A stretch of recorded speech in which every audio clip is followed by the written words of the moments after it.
What do you see the importance of this work that is being done by Rukhsana?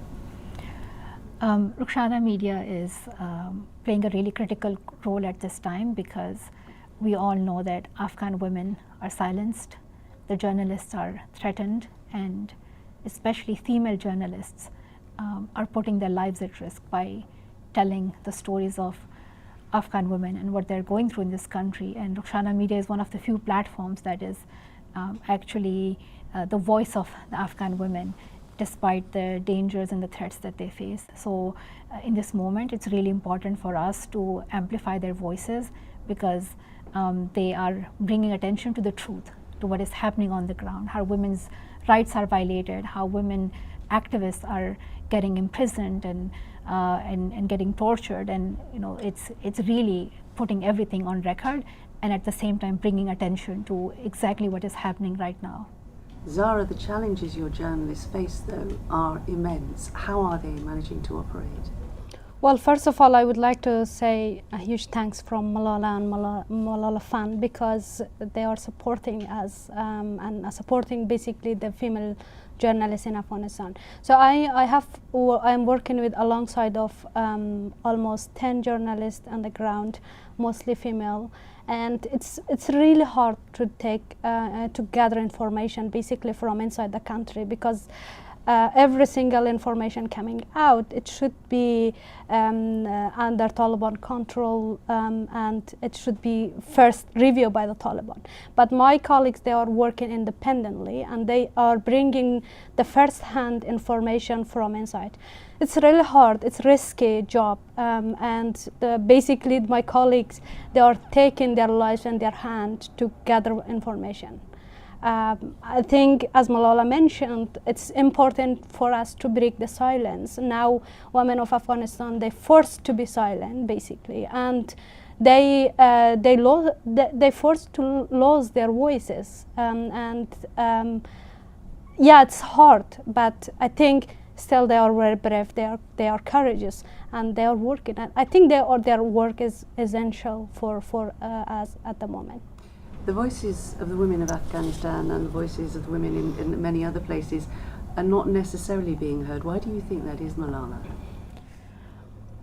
It's really frustrating, to be honest, because we have been talking about women's rights for so long, and it happens to be a month in a year and or a day comes in a year where everybody's talking about women's rights and everybody believes in equality, and then when in reality women's rights are violated and under a threat, then we witness a silence. So I believe that in moments like these, we really need to test our true commitment to gender equality, and people who are ahead in using the words should also be ahead in taking actions as well.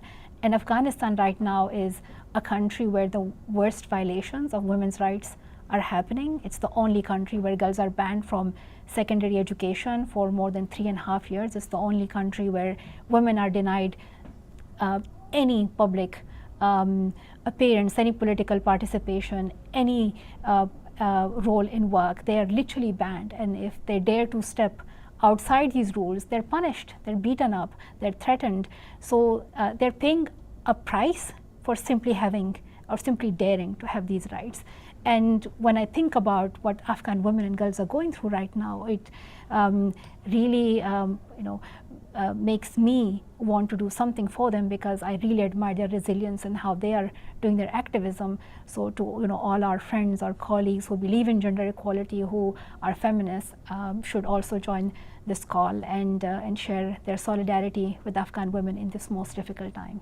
You both share the phrase gender apartheid. It's a strong phrase. That why is it gender apartheid?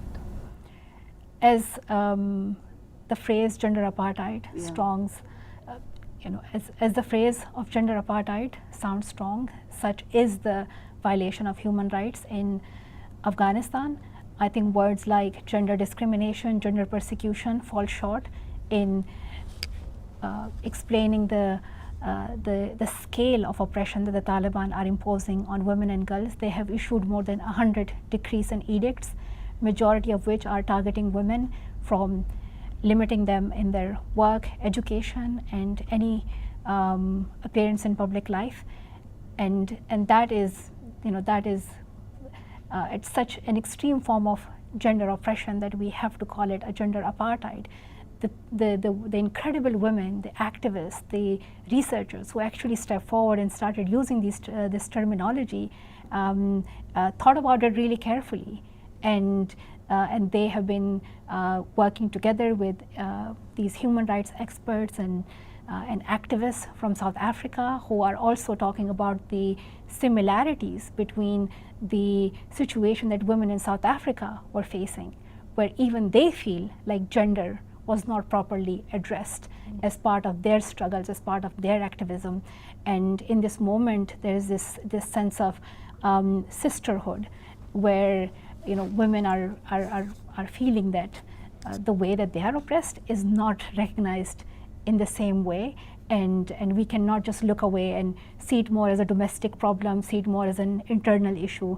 This should be seen as a global issue. This should be addressed both on moral and on legal international law basis. The international community has said that the Taliban should look at the way they treat women and should change it. Is that enough?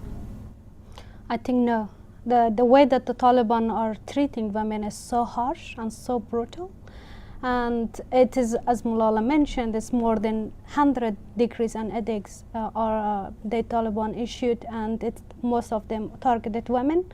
I think it's, from my perspective, is an equal, proper war against women, against gender, and against gender equality, basically. So this is not enough. That's why we and our friends like Molalah, asking for recognition of gender apartheid, and I think this is the time to push for to protect the women's rights and the human rights, basically. Molalah, is this the time?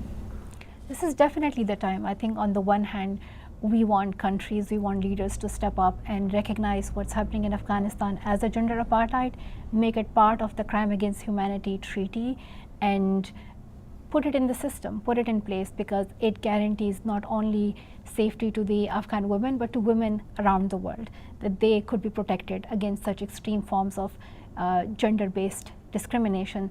At the same time, I also think that it sends a message of calling for support for the Afghan women who are in the country, who are in exile at this time. We need to use everything in our capacity to support the Afghan women journalists. We need to share their stories. We need to support the work that they are doing on the ground.